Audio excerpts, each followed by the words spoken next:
ಓಂ ಶ್ರೀ ಗುರುಭ್ಯೋ ನಮಃ ಹರಿ ಓಂ ನಾರಾಯಣಾಯ ಪರಿಪೂರ್ಣಗುಣಾರ್ಣವಾಯ ವಿಶ್ವೋದಯ ಸ್ಥಿತಿಲಯೋ ನೀತಿಪ್ರದಾಯ ಜ್ಞಾನಪ್ರದಾಯ ವಿಬುಧಾಸುರ ಸೌಖ್ಯ ದುಃಖ ಸತ್ಕಾರಣಾಯ ವಿತತಾಯ ನಮೋ ನಮಸ್ತೆ ಕೃಷ್ಣಾಯ ಯಾದವೇಂದ್ರಾಯ ಜ್ಞಾನಮುದ್ರಾಯ ಯೋಗಿನೇ ನಾಥಾಯ ರುಕ್ಮಿಣೀಶಾಯ ನಮೋ ವೇದಾಂತ ವೇದಿನೇ ಕೃಷ್ಣಾಯ ವಾಸುದೇವಾಯ ದೇವಕೀ ನಂದನಾಯ ಚ ನಂದಗೋಪಕುಮಾರಾಯ ಗೋವಿಂದಾಯ ನಮೋ ನಮಃ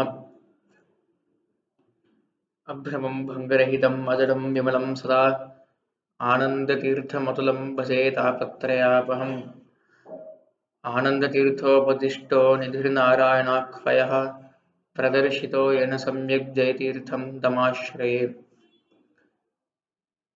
दुर्वादिध्वान्तरवे वैष्णवेन्दीवरेन्दवे श्रीराघवेन्द्रगुरवे नमोऽत्यन्तदयालवे सत्याभिनगराब्दर्थान् पञ्चाशद्वर्षपूजकान् सत्यप्रमोदतीर्थार्यान् नौमि न्यायसुधारतान् ಶ್ರೀ ಗುರುಭ್ಯೋ ನಮಃ ಹರಿ ಓಂ. ನಾವು ಇವಾಗ ಕೃಷ್ಣನ ಅನುಗ್ರಹ ಎಂಬ ಒಂದು ಸಮುದ್ರದಲ್ಲಿ ಇದ್ದೇವೆ. ಈ ಸಮುದ್ರದಲ್ಲಿ ಯಾಕೆ ಇದ್ದೇವೆ ಅಂದರೆ, ಈ ಯಾವ ಸಮುದ್ರದಲ್ಲಿ ಇರಬಾರದೋ ಆ ಸಮುದ್ರದಲ್ಲಿ ನಾವು ಇದ್ದೇವೆ. ಅಂದ್ರೆ ಸಂಸಾರ ಎಂಬ ಸಮುದ್ರದಲ್ಲಿ ನಾವು ಇದ್ದೇವೆ. ಈ ಸಮುದ್ರದಿಂದ ಬೇರೆ ಕಡೆ ಹೋಗಬೇಕು ಎಂಬ ಇಚ್ಛೆಯಿಂದ ನಾವು ಕೃಷ್ಣನ ಅನುಗ್ರಹ ಎಂಬ ಸಮುದ್ರದಲ್ಲಿ ಇದ್ದೇವೆ. ಎರಡು ಸಮುದ್ರದಂದೇ ಇಲ್ಲ. ಯಾಕೆ ಅಂದ್ರೆ ಈ ಸಂಸಾರ ಎಂಬ ಸಮುದ್ರ ನಮಗೆ ಈ ಕೃಷ್ಣನ ಅನುಗ್ರಹ ಎಂಬ ಸಮುದ್ರಕ್ಕಿಂತ ಸ್ವಲ್ಪ ಇಷ್ಟವಾಗಿ ಇರುತ್ತೆ ಯಾವಾಗಲೂ. ಈ ಸಂಸಾರ ಎಂಬ ಸಮುದ್ರ, ಪ್ರಹ್ಲಾದರಾಜರು ಹೇಳ್ತಾರೆ, ಸಂಸಾರ ಎಂಬ ಸಮುದ್ರದಲ್ಲಿ ನಾವು ಹೇಗೆ ಸಿಕ್ಕಿ ಬಿದ್ದಿದ್ದೇವೆ ಅಂದ್ರೆ ಅವರಿಗಿಲ್ಲ, ಆದ್ರೆ ನಮಗದು ಸತ್ಯವಾಗಿ ಇದೆ. ನಾವು ಏನು ಒಂದು ಈ ದುಃಖಕ್ಕೆ ಔಷಧ, ಈ ದುಃಖಕ್ಕೆ ಒಂದು ಪರಿಹಾರ ಅಂತ ನೋಡಿ ಅಲ್ಲಿ ಹೋಗ್ತೇವೋ ಅದು ಇನ್ನೂ ದುಃಖಕ್ಕೆ ಕಾರಣ ಆಗತ್ತೆ ಹೊರತು ದುಃಖ ಪರಿಹಾರ ಮಾಡಿ ಒಂದು ನಿರಂತರವಾದ ಶಾಶ್ವತವಾದ ಒಂದು ಸುಖವನ್ನ ನೀಡೋದಿಲ್ಲ ಅದು. ಅದಕ್ಕೆ ದುಃಖೌಷಧ ಅಂತ ಪ್ರಹ್ಲಾದರಾಜರು ಹೇಳ್ತಾರೆ. ಅಂದ್ರೆ ನರಸಿಂಹ ಇದರಲ್ಲಿ ಆ ಪ್ರಹ್ಲಾದ ಸ್ತುತಿಯಲ್ಲಿ ಮತದ್ಯಾಹಂ ಯಾವುದೊಂದು ದುಃಖಕ್ಕೆ ಪರಿಹಾರ ಅಂತ ನಾವು ಹೋಗ್ತೇನೋ ಅದು ಇನ್ನೂ ದುಃಖವನ್ನು ಕೊಡುತ್ತೆ ಹೊರತು ದುಃಖವನ್ನ ಶಾಶ್ವತವಾಗಿ ಅದು ಇದು ಮಾಡೋದಿಲ್ಲ, ಶುದ್ಧ ಮಾಡೋದಿಲ್ಲ, ದುಃಖವನ್ನ ನಿವಾರಣೆ ಮಾಡಿ ಸುಖವನ್ನ ಕೊಡೋದಿಲ್ಲ ಅಂತ ಪ್ರಹ್ಲಾದರಾಜರು ಹೇಳ್ತಾರೆ. ಈ ದುಃಖಕ್ಕೆ, ಸಂಸಾರ ಎಂಬ ಸಾಗರದ ಈ ದುಃಖಕ್ಕೆ, ಅಂದ್ರೆ ಸಂಸಾರ ಎಂಬ ಸಾಗರ ಯಾಕೆ ದುಃಖ ಅಂದ್ರೆ ಇದಕ್ಕೆ ಒಂದು ತಾಪತ್ರಯಗಳು ಅಂತ ಇದೆ. ಈ ತಾಪತ್ರಯಗಳಿಂದ ಆದಿದೇವಿಕ ಇತ್ಯಾದಿ, ಈ ಆಧ್ಯಾತ್ಮಿಕ ಆದಿದೇವಿಕ ಇತ್ಯಾದಿ ಸ್ವಲ್ಪ ತಾಪತ್ರಯಗಳಿಂದ ಈ ಮನುಷ್ಯನಿಗೆ ಅಂದ್ರೆ ಈ ಜೀವನಿಗೆ ಸ್ವಲ್ಪ ಯಾವಾಗಲೂ ಸ್ವಲ್ಪ ದುಃಖವೇ ಇರ್ತದೆ. ಯಾವಾಗಲೂ ಅಂದ್ರೆ ಯಾವಾಗಲೂ ಈ ಸುಖಸ್ಸನಂತರಂ ದುಃಖಂ, ದುಃಖಸ್ಸನಂತರಂ ಸುಖಂ ಅಂತ ಹೇಳಿದಂತೆ ಯಾವಾಗಲೂ ದುಃಖವೇ ಇರೋದಿಲ್ಲ, ಯಾವಾಗಲೂ ಸುಖವೇ ಇರೋದಿಲ್ಲ. ಅಷ್ಟು ದುಃಖವೂ ಸಹನ ಮಾಡಲಿಕ್ಕೆ ಈ ಜೀವನದಿಂದ ಆಗೋದಿಲ್ಲ, ಅಷ್ಟು ಸುಖವೂ ಸಹನ ಮಾಡಲಿಕ್ಕೆ ಈ ಜೀವನದಿಂದ ಆಗೋದಿಲ್ಲ. ಅದಕ್ಕಾಗಿ ಭಗವಂತ ಸ್ವಲ್ಪ ಸ್ವಲ್ಪನಾಗಿ ದುಃಖವನ್ನು ಕೊಟ್ಟು ಸ್ವಲ್ಪ ಸ್ವಲ್ಪವಾಗಿ ಸುಖವನ್ನು ಕೊಟ್ಟು ಈ ಜೀವನಿಗೆ ರಕ್ಷಣೆ ಮಾಡ್ತಾ ಇದ್ದಾನೆ. ನಾವು ಈ ಸಂಸಾರ ಎಂಬ ದುಃಖದಿಂದ ಹೊರಗಡೆ ಬರಬೇಕು, ಮೋಕ್ಷಕ್ಕೆ ಹೋಗಬೇಕು, ಭಗವಂತನ ಪಾದದಲ್ಲಿ ಹೋಗಿ ಸೇರಬೇಕು, ಭಗವಂತನ ಹತ್ರ ಹೋಗಿ ಸೇರಬೇಕು ಅಂದ್ರೆ ಈ ಭಗವಂತನ ಅನುಗ್ರಹ ಎಂಬ ಸಮುದ್ರದಲ್ಲಿ ನಾವು ಇರಬೇಕು. ಇದಕ್ಕೆ ಯಾವ ದಾರಿ ಅಂತ ಕೇಳಿದರೆ ಭಾಗವತವೇ ದಾರಿ. ಭಾಗವತದ ಬಿಟ್ಟು ನಾವು ಈ ಕಲಿಯುಗದಲ್ಲಿ ಬೇರೆ ಗ್ರಂಥವನ್ನ ಹಿಡಿದು ಶಾಶ್ವತವಾಗಿ ಇರುವ ಈ ಮೋಕ್ಷದಲ್ಲಿ ಇರುವ ಆ ಪದವಿ, ಆ ಕೈವಲ್ಯ ಪದವಿ ನಾವು ಪಡ್ಲಿಕ್ಕೆ ಯೋಗ್ಯರಾಗುವುದಿಲ್ಲ ಅಂತ ನಾವು ನೋಡೋದು ಶಾಸ್ತ್ರದಲ್ಲಿ. ಅಂದ್ರೆ ಬೇರೆ ಉತ್ತಮವಾದ ಗ್ರಂಥಗಳು ಇವೆ, ಮಹಾಭಾರತ ಇದೆ ಇತ್ಯಾದಿ, ಅಷ್ಟಾದಶ ಪುರಾಣಗಳು ಇವೆ ಇತ್ಯಾದಿ, ಆಮೇಲೆ ಈ ಏನು ಶ್ರೀಮದಾಚಾರ್ಯ ಗ್ರಂಥಗಳು ಇವೆ, ಸರ್ವಮೂಲ ಗ್ರಂಥಗಳು ಇವೆ, ಎಲ್ಲವೂ ಇದೆ. ಆದರೆ ಎಲ್ಲವೂ ಅರ್ಥೋಯಂ ಬ್ರಹ್ಮಸೂತ್ರಾಣ ಅಂತ ಹೇಳಿದಂತೆ ಭಾಗವತ ಈ ಬ್ರಹ್ಮಸೂತ್ರಕ್ಕೆ ಒಂದು ಶಾರ್ಟ್ ಫಾರ್ಮ್, ಒಂದು ಇದರ ಒಂದು ವ್ಯಾಖ್ಯಾನ ತರ, ಒಂದು ಶಾರ್ಟ್ ಫಾರ್ಮ್ ವ್ಯಾಖ್ಯಾನ.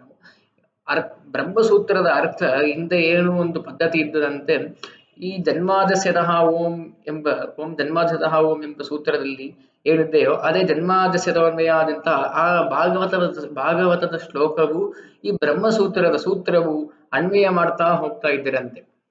ಆದರೆ ಈ ಭಗವಂತನ ಅನುಗ್ರಹ ಅತಿ ಮುಖ್ಯವಾದದ್ದು. ಈ ಸಂಸಾರದಿಂದ ಹೊರಗಡೆ ಹೋಗಬೇಕಾದರೆ, ಈ ಸಂಸಾರ ಚಕ್ರದಿಂದ ಹೊರಗಡೆ ಹೋಗಬೇಕಾದರೆ ಭಗವಂತ ಅನುಗ್ರಹ ದಿನಾಲು ಕ್ಷಣ ಕ್ಷಣವು ನಾವು ಸ್ಮರಣ ಮಾಡ್ತಾ ಇರಬೇಕಾದದ್ದು.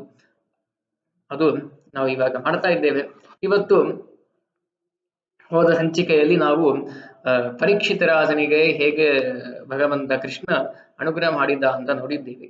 ಈ ಸಂಚಿಕೆಯಲ್ಲಿ ನಾವು ಪ್ರಾಯ ಇನ್ನು ಒಂದು ಸಂಚಿಕೆ ಆಗತ್ತೆ.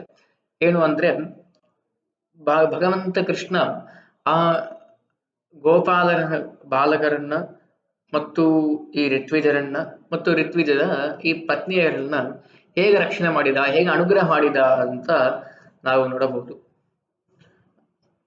ಕೃಷ್ಣ ಬಲರಾಮನ ಸಹಿತ ತನ್ನ ಗೋಪಾಲರ ಸ್ನೇಹಿತ ಮಿತ್ರರ ಸಹಿತ ಗೋಗಳ ಸಹಿತ ಅವನು ಹೋಗ್ತಾ ಇದ್ದನಂತೆ. ಒಂದು ಸ್ಥಳದಲ್ಲಿ ಎಲ್ಲರಿಗೂ ಸ್ವಲ್ಪ ಇದಾಯಿತು, ಸ್ವಲ್ಪ ಸುಸ್ತಾಯಿತು. ಅದಕ್ಕಾಗಿ ಹಸುವೆಯೂ ಆಯಿತು.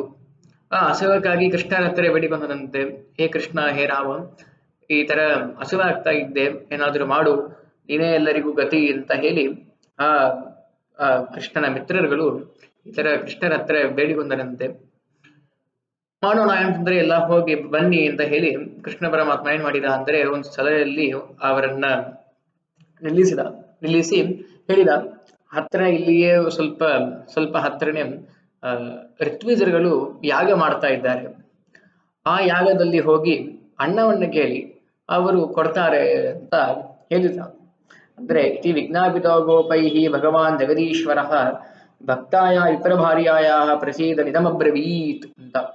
ಆ ಯಾವ ವಿಜ್ಞಾಪನದಿಂದ, ಆ ಯಾವ ಹಸುವಾಗ್ತಾ ಇದ್ದೆ, ಭೂಕ್ಷಾ ಅಲ್ಲಿ ಇದ್ದೇವೆ, ಏನಾದರೂ ಮಾಡು ಅಂತ ಗೋಪಾಲರು ಹೇಳಿದಂತೆ ಅದಕ್ಕಾಗಿ ಮತ್ತು ಭಕ್ತಾಯ ವಿಪ್ರಭಾರ್ಯಾಯ ಭಕ್ತರಾಗಿ ಇದ್ದ ವಿಪ್ರಭಾರ್ಯಾಯ, ವಿಪ್ರರ ಅಂದರೆ ಬ್ರಾಹ್ಮಣರುಗಳ ಪತ್ನಿಗಳ ಅವರಿಗೆ ಅವರಿಗೆ ಅನುಗ್ರಹ ಮಾಡಬೇಕು, ಅವರನ್ನ ರಕ್ಷಣೆ ಮಾಡಬೇಕು ಅಂತ ಪ್ರಸೀದ ಇದಮಬ್ರವೀತ್ ಸಂತೋಷವಾಗಿ ಭಗವಂತ ಹೇಳಿದ ಅಂದ್ರೆ ಇದಮಬ್ರವೀತ್ ಅಂತ.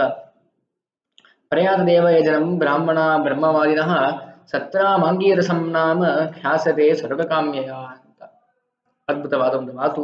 ಈ ಇದರಲ್ಲಿ ಹತ್ತಿರನೇ ಒಂದು ಯಾಗ ಶಾಲೆಯಲ್ಲಿ ಇದರಲ್ಲಿ ಯಾಗ ಮಾಡ್ತಾ ಇದ್ದಾರೆ. ಬ್ರಾಹ್ಮಣ ಬ್ರಹ್ಮವಾದಿನಃ ಯಾಗವನ್ನು ಮಾಡ್ತಾ ಇದ್ದಾರೆ. ಏನ್ ಯಾಗ ಅಂದ್ರೆ ಆಂಗಿರಸ ಎಂಬ ಯಾಗವನ್ನ ಮಾಡ್ತಾ ಇದ್ದಾರೆ. ಅಂದ್ರೆ ಅದು ಬೃಹಸ್ಪತಿ ಸವಣ ಅಂತ ಪ್ರಸಿದ್ಧವಾಗಿದ್ದ, ಅದಕ್ಕೆ ಇನ್ನೊಂದು ಹೆಸರು ಬೃಹಸ್ಪತಿ ಸವಣ ಅಂತ. ಬೃಹಸ್ಪತಿ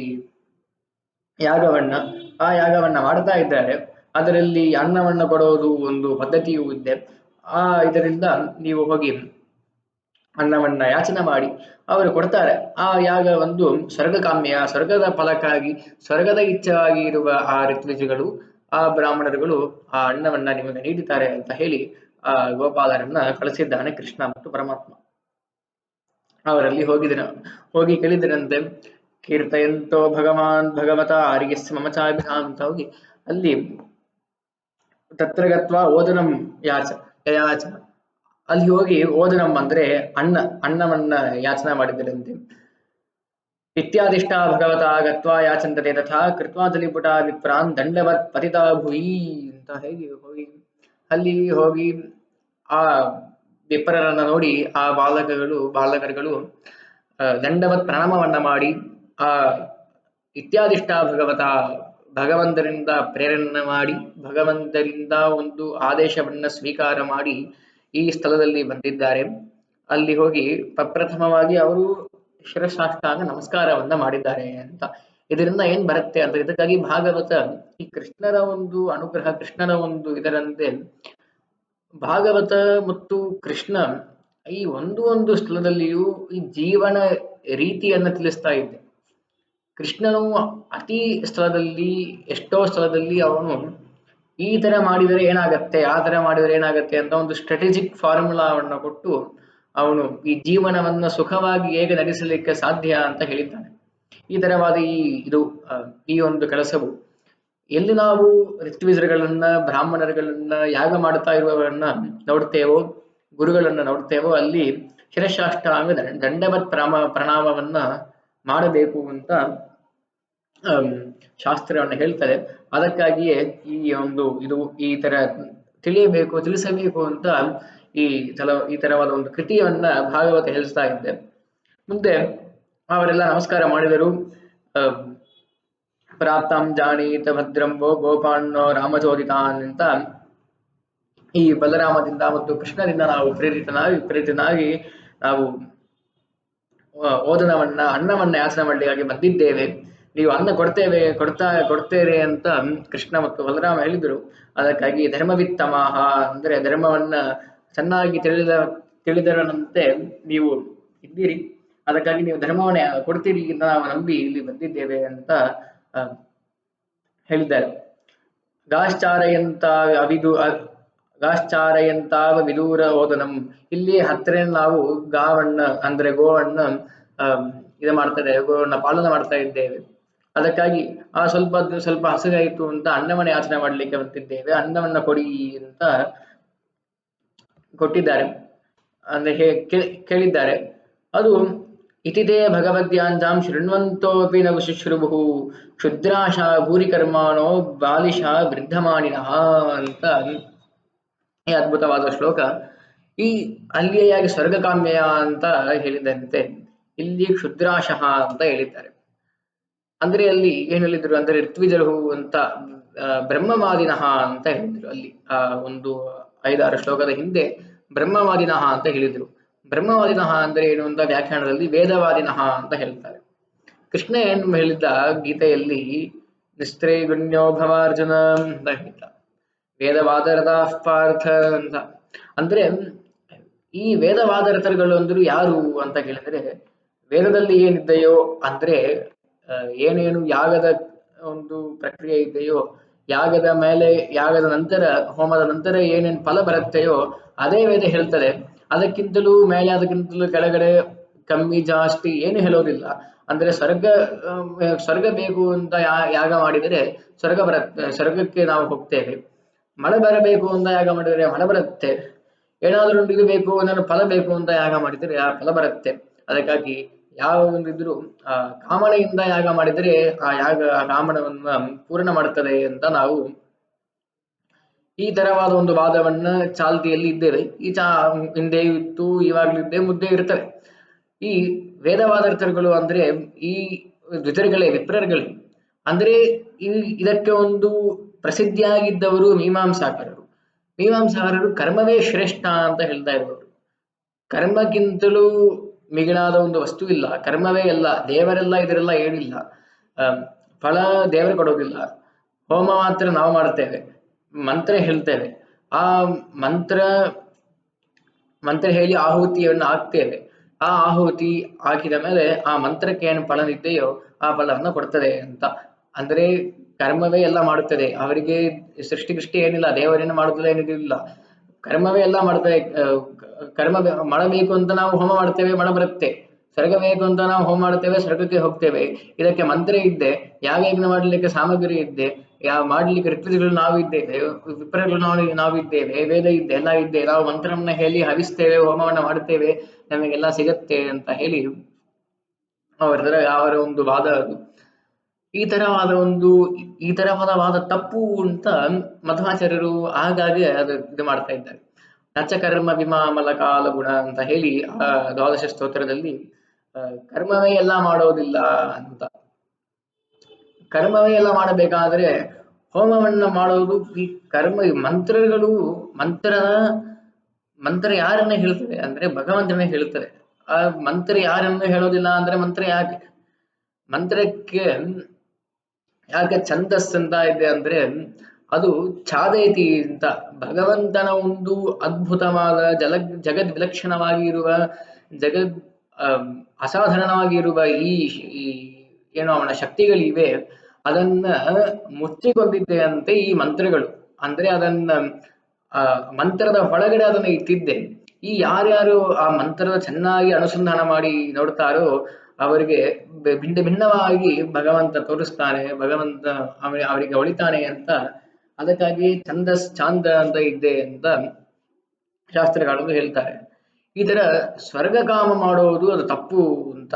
ಅಂದ್ರೆ ತಪ್ಪಂದ್ರೆ ಸಕಾಮ್ಯ ಮಾಡೋದು ಯಾವಾಗಲೂ ನಿಷ್ಕಾಮ್ಯಕ್ಕಿಂತ ಇದೆ ಕೆಳಗಡೆ ಇರುತ್ತೆ ತಾರತಮ್ಯದಲ್ಲಿ. ಸಕಾಮ್ಯ ಭಕ್ತಿ ಮಾಡೋದು ಅದು ಯಾವಾಗಲೂ ಕೃಷ್ಣನಿಗೆ ಮತ್ತು ಭಗವಂತನಿಗೆ, ಗುರುಗಳಿಗೆ ಭಗವಂತನಿಗೆ ಅಷ್ಟು ಏನು ಏನೋ ಅಷ್ಟು ಇದರಿಂದ ಅವರಿಗೆ ಪ್ರೀತಿ ಆಗೋದಿಲ್ಲ ಅಂತ. ಯಾಕಂದ್ರೆ ಕೃಷ್ಣನು ಇಷ್ಟು ಇದು ಮಾಡಿದ್ದಾನೆ, ಕ್ಷಣ ಕ್ಷಣಕ್ಕೆ ಅನುಗ್ರಹವನ್ನ ಮಾಡ್ತಾ ಇರುವ ಕೃಷ್ಣನಿಗೆ ಇದು ಬೇಕು ಅದು ಬೇಕು ಇದು ಕೊಡ್ಲಿಲ್ಲ ಅಂತ ಹೇಳಿದ್ರೆ ಹೇಗಿರ್ತದೆ? ನಾವು ಕ್ಷಣ ಕ್ಷಣಕ್ಕೆ ಯಾರಿಗೂ ಏನೋ ಒಂದು ಕೊಡ್ತಾ ಇರ್ತೇವೆ. ಕ್ಷಣ ಕ್ಷಣ ಅಂದ್ರೆ ಅನಾದಿ ಅನಂತ ಕಾಲದಿಂದ ಕ್ಷಣ ಕ್ಷಣಕ್ಕೆ ಬರುವುದು, ಅನಾದಿ ಅನಂತ ಕಾಲದಿಂದ ರಕ್ಷಣೆ ಮಾಡೋದು, ಭಿನ್ನ ಭಿನ್ನ ರೀತಿಯಿಂದ ರಕ್ಷಣೆ ಮಾಡೋದು, ಬಗೆ ಬಗೆ ರೀತಿಯಿಂದ ರಕ್ಷಣೆ ಮಾಡೋದು.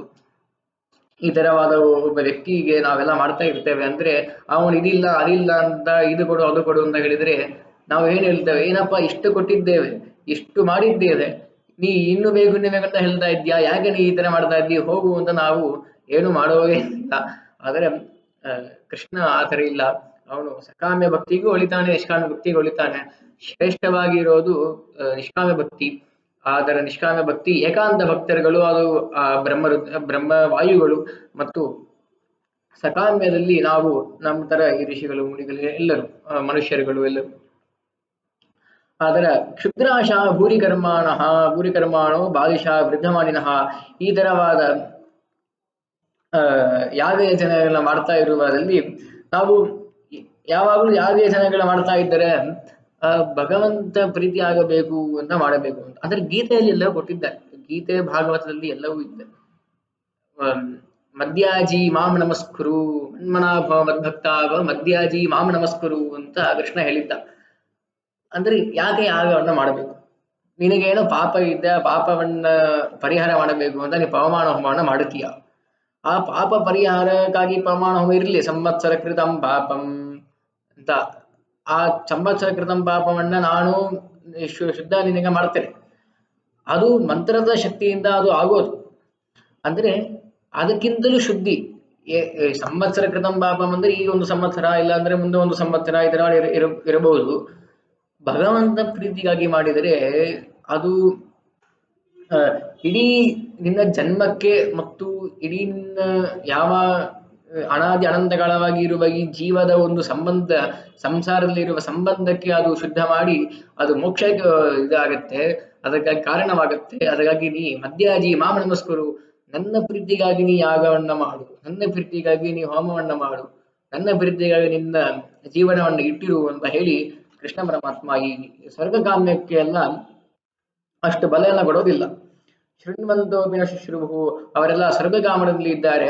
ಈ ತರವಾದ ಒಂದು ಏನು ರೂಲ್ಸ್ ಅಂಡ್ ರೆಗ್ಯುಲೇಷನ್ಸ್ ಹೇಳ್ತಾರಲ್ಲ, ಆ ತರ ಯಾರಿಂದ ಮಾತಾಡಬಾರದು, ಏನು ಹೇಳಬಾರದು, ಏನು ಮಾಡಬಾರದು ಅಂತ ಹೇಳಿ ಆ ಬಾಲಕರುಗಳು ಏನ್ ಹೇಳಿದ್ದಾರೆ ಅಂತ ಕೇಳಿದಂತೆ ಅವರು ಏನು ಉತ್ತರವೇ ಹೇಳಿಲ್ಲ. ಬಾಲಿಶ ವೃದ್ಧಮಾನಿನಃ ಬಾಲಿಶ ವೃದ್ಧಮಾನಿನ ಅಂದ್ರೆ ಅಲ್ಪತ್ವ, ಬುದ್ಧಿಯಿಂದ ಅಲ್ಪವಾಗಿದ್ದಾರೆ ಅವರು, ಈ ಭಕ್ತಿಯಿಂದ ಅಲ್ಪವಾಗಿದ್ದಾರೆ ಅವರು, ಬುದ್ಧಿಯಿಂದ ಅಲ್ಪವಾಗಿದ್ದಾರೆ ಅವರು ಅಂತ ಆ ಬ್ರಾಹ್ಮಣರುಗಳನ್ನ ಈ ಭಾಗವತ ನಿಂದ ಮಾಡ್ತಾ ಇದ್ದ. ಅಂದ್ರೆ ಸ್ವರ್ಗಕಾಮ್ಯದಿಂದ ಮಾಡುವ ಯಾಗವನ್ನ ಮಾಡುವ ಪ್ರಸಂಗದಲ್ಲಿಯೂ ಭಗವಂತನ ಪ್ರೀತಿ ಆಗಬೇಕು ಅಂತ ಮಾಡಿ ನಾವು ಆ ಸ್ವರ್ಗಕಾಮ್ಯವನ್ನ ಸೆಕೆಂಡ್ರಿಯಲ್ಲಿ ಇಟ್ಟು ಏನ್ ಬೇಕಾದ್ರೆ ಮಾಡಬಹುದು. ಆದರೆ ಇವರು ಉತ್ತರವೇ ನೀಡಿಲ್ಲ.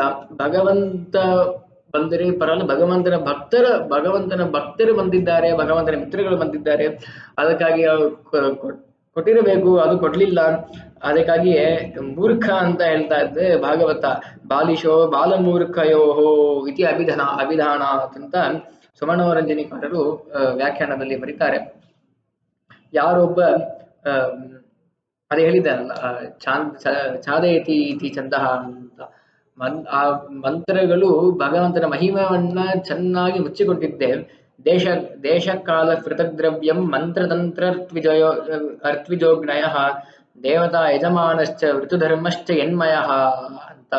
ಯಾವ ಭಗವಂತನ ಮಯವಾಗಿ ಇರುವ ಈ ದೇಶ, ಈ ಕಾಲ, ಈ ಭಿನ್ನ ಭಿನ್ನ ಬಗೆಯಾಗಿರುವ ಈ ದ್ರವ್ಯಗಳು ಮತ್ತು ಮಂತ್ರ ಮತ್ತು ತಂತ್ರ ಅಗ್ನಿ, ಋತ್ವಿಜ, ದೇವತಾ, ಯಜಮಾನ, ಋತುಧರ್ಮ ಅಂತ ಈ ಎಲ್ಲ ಭಗವಂತಮಯವಾಗಿದ್ದೆ. ಅಂದ್ರೆ ದೇಶ ಅಂದ್ರೆ ಗಂಗಾ ತೀರಾದಿ, ಕಾಲ ಅಂದ್ರೆ ವಸಂತ ಋತು, ಶಿಶಿರ ಋತು, ಇತರವಾದ ಕಾಲಗಳು. ಪೃಥಕ್ ದ್ರವ್ಯಂ ಅಂದ್ರೆ ಹೋಮಕ್ಕೆ ಉಪಯೋಗವಾಗಿರುವ ಚರು, ಪುರೋಡಾಶ ಇತ್ಯಾದಿಗಳು. ಚರು ಅಂದ್ರೆ ಒಂದು ಅನ್ನ ತರ ಇರ್ತದೆ.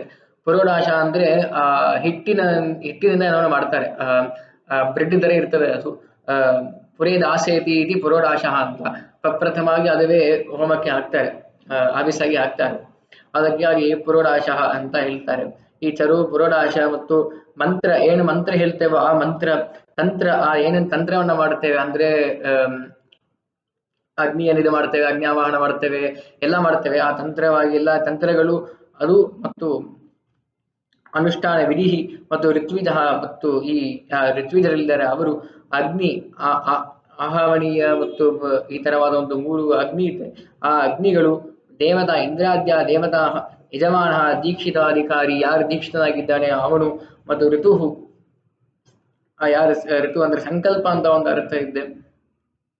ಯಾರ ಸಂಕಲ್ಪ, ಧರ್ಮ ಅಂದ್ರೆ ಅದೃಷ್ಟ, ಎನ್ಮಯ ಅಂದ್ರೆ ಯತ್ ಪ್ರಧಾನಕಃ, ಈ ತರವಾದ ಭಿನ್ನ ಭಿನ್ನವಾದ ರೀತಿಯಾಗಿರುವ ಈ ಜಗತ್ತನ್ನ ಯಾರು ನಿಯಾಮನ ಮಾಡ್ತಾ ಇದ್ದಾರೆಯೋ, ಯಾರು ಯಾವ ಮಯವಾಗಿ ಇದೆಯೋ, ಯಾವ ಆದೇಶದಿಂದ ಈ ಸೃಷ್ಟಿಯನ್ನ ಚಲನ ಆಗ್ತಾ ಇದೆಯೋ ಅವನ ಮಯವಾಗಿ ಇರುವ ಈ ಸೃಷ್ಟಿಯನ್ನ, ಇದನ್ನ, ಆ ಕೃಷ್ಣನನ್ನ ತಿರಸ್ಕಾರ ಮಾಡಿ ತಂ ಬ್ರಹ್ಮ ಪರಮಂ ಸಾಕ್ಷಾತ್ ಭಗವಂತ ಮಧೋಕ್ಷಜಂ, ಅಧೋಕ್ಷಣನಾಗಿರುವ ಅಂದ್ರೆ ಎಲ್ಲ ಇಂದ್ರಿಯಗಳಿಂದಲೂ ಮಿಗಿಲಾಗಿರುವ, ಎಲ್ಲ ಇಂದ್ರಿಯದಿಂದಲೂ ಶ್ರೇಷ್ಠನಾಗಿ ಇರುವ ಆ ಅಧೋಕ್ಷಜನನ್ನ, ಆ ಬ್ರಹ್ಮನನ್ನ ಮನುಷ್ಯ ದೃಷ್ಟಿಯ ದುಷ್ಪ್ರಜ್ಞ ಅಂತ, ಮರ್ತ್ಯಾತ್ಮಾನೋ ನವೇನಿರೆ ಅಂತ ಹೇಳಿ ಆ ಕೃಷ್ಣನನ್ನ, ಪರಮಾತ್ಮನನ್ನ ಒಂದು ಮನುಷ್ಯ ಅಂತ ದುಷ್ಪ್ರಜ್ಞ, ಅಲ್ಪ ಇದ್ದ ಆ ಬ್ರಾಹ್ಮಣರುಗಳು, ಮೂಢರುಗಳು ಅಂತ ನಾ ಹೇಳಿಲ್ಲ, ಭಾಗವತ ಹೇಳ್ತಾರೆ ಮೂರ್ಖ ಅಂತ ಹೇಳ್ತಾರೆ. ಆ ಮೂರ್ಖಗಳು, ಆ ಬ್ರಾಹ್ಮಣರುಗಳು ಈ ಹೋಮವನ್ನ ಮಾಡ್ತಾ ಇರುವ ಇವರನ್ನ ಇದು ಮಾಡ್ತಾ ಇದ್ದ. ಅವರು ಕೃಷ್ಣನನ್ನ ಪರಮಾತ್ಮ ಅಂತ ತಿಳಿಸಿ ಅನುಸಂಧಾನ ಮಾಡಿ ಏನು ಹೇಳಲಿಲ್ಲ ಅಂತ ಭಾಗವತ ಹೇಳ್ತಾ ಇದ್ದೆ. ಮತ್ತು ಕೃಷ್ಣ ಪರಮಾತ್ಮ ಏನ್ ಮಾಡ್ತಾನೆ, ಏನ್ ಲೀಲಾ ಅಂತ, ಮತ್ತು ಈ ಗೋಪಾಲರುಗಳು ಏನ್ ಮಾಡ್ತಾರೆ, ಎಲ್ಲಿ ಹೋಗ್ತಾರೆ, ಯಾರ ಹತ್ರ ಓದನವನ್ನ ಕೇಳ್ತಾರೆ, ಅನ್ನವನ್ನ ಕೇಳ್ತಾರೆ, ಅವರಿಗೆ ಅನ್ನ ಬರ್ತದ ಇಲ್ವಾ ಅಂತ ನಾವು ಮುಂದಿನ ಸಂಚಿಕೆಯಲ್ಲಿ ನೋಡೋಣ. ಈ ಸಂಚಿಕೆಯಲ್ಲಿ ನಾವು ನೋಡಿದ್ದು ಯಾವ ಹೋಮ ಬೇಕಾದರೂ ಇರಲಿ ಭಗವಂತನ ಪ್ರೀತಿಗಾಗಿ ಮಾಡಬೇಕು, ಭಗವಂತನ ಸಂತೋಷಕ್ಕಾಗಿ ಮಾಡಬೇಕು. ನಾವು ಯಾರು ಭಗವಂತನಿಗೆ ಪ್ರೀತಿಯನ್ನ, ಸಂತೋಷವನ್ನ ಪೃಥಕ್ಕಾಗಿ ಕೊಡಬೇಕು ಅಂತ ಏನೂ ಇಲ್ಲ. ಭಗವಂತ ನಿತ್ಯ ತೃಪ್ತ, ಭಗವಂತ ನಿತ್ಯಾನಂದ, ನಿತ್ಯಾನಂದೋ ವ್ಯಯಪೂರ್ಣೋ ಅಂತ ಈ ಭಾಗವತದ ತಾತ್ಪರ್ಯ ನಿರ್ಣಯ ಶ್ಲೋಕದಲ್ಲಿ, ಮಂಗಳಾಚರಣ ಶ್ಲೋಕದಲ್ಲಿ ಮಧ್ವಾಚಾರ್ಯರು ಹೇಳಿದ್ದಾರೆ. ಅಂದರೆ ಯಾರ ನಿತ್ಯಾನಂದಕ್ಕೆ ಒಂದು ವ್ಯಯ, ಒಂದು ನಾಶ ಇಲ್ಲವೋ ಅವನು ನಿತ್ಯಾನಂದಾವ್ಯಯ ಅಂತ. ಯಾರಿಗೆ ಅವಿಚ್ಛಿನ್ನವಾಗಿ ಆನಂದ ಇದೆಯೋ ಅವನು ನಿತ್ಯಾನಂದಾವ್ಯಯ. ಅವನಿಗೇನು ನಾವು ಪೃಥಕ್ಕಾಗಿ ಪ್ರೀತಿಯನ್ನ, ಸಂತೋಷವನ್ನ ಸೃಷ್ಟಿ ಮಾಡಬೇಕಾಗಿಲ್ಲ. ಅವನ ಸಂತೋಷಕ್ಕಾಗಿ, ಅವನ ಪ್ರೀತಿಗಾಗಿ ನಾವು ಮಾಡಿದರೆ ನಮ್ಮ ಸಂತೋಷ, ನಮ್ಮ ಪ್ರೀತಿ, ನಮ್ಮ ಆನಂದ ಅಭಿವೃದ್ಧಿ ಆಗುತ್ತೆ, ಮೋಕ್ಷಕ್ಕೆ ಹೋಗ್ತೇವೆ ಅಂತ ನಾವು ಈ ಸಂಚಿಕೆಯಲ್ಲಿ ತಿಳಿಯೋಣ. ಮತ್ತು ಮುಂದಿನ ಸಂಚಿಕೆಯಲ್ಲಿ ಆ ಗೋಪಾಲರುಗಳು ಮತ್ತು ಆ ಬಾಲಕಗಳು, ಮತ್ತು ಕೃಷ್ಣ ಯಾರ ಹತ್ರ ಕಳಿಸ್ತಾನೆ, ಏನು ಮಾಡ್ತಾನೆ, ಏನು ಲೋಕ ರೀತಿಯನ್ನು ತೋರಿಸ್ತಾನೆ, ಮತ್ತು ಹೇಗೆ ಎಲ್ಲರಿಗೂ ಅನುಗ್ರಹ ಮಾಡ್ತಾನೆ ಅಂತ ನಾವು ಮುಂದಿನ ಸಂಚಿಕೆಯಲ್ಲಿ ನೋಡೋಣ ಅಂತ ಹೇಳ್ತಾ, ಸರ್ವಂ ಶ್ರೀಕೃಷ್ಣಾರ್ಪಣಮಸ್ತು. ಕಾಯೇನ ವಾಚಾ ಮನಸೇಂದ್ರಿಯರ್ವ ಬುದ್ಧ್ಯಾತ್ಮನಾ ಪ್ರಕೃತಿಯ ಸ್ವಭಾವಾತ್ ಕರೋಮಿ ಯತ್ ಸಕಲಂ ಪರಸ್ಮೈ ನಾರಾಯಣಾಯತಿ ಸಮರ್ಪಯಾಮಿ. ನಾಹಂ ಕರ್ತಾ ಹರಿಕೃತಾ ತತ್ಪೂಜಾ ಘರ್ಮಚಾಖಿಲಂ ತಥಾಪಿ ಮತ್ಕೃತಾ ಪೂಜಾ ತತ್ಪ್ರಸಾದೇನ ನಾನ್ಯಥಾ ತದ್ಭಕ್ತಿರ್ಸತ್ಫಲಂ ಮುಖ್ಯಂ ತತ್ಪ್ರಸಾದಃ ಪುನಃ ಪುನಃ ಕರ್ಮಣ್ಯಾಸನಾಯ ವಿಷ್ಣೋಸ್ತೃಪ್ತಿಕರಃ ಸದಾ. ಕೃಷ್ಣಾರ್ಪಣಮಸ್ತು.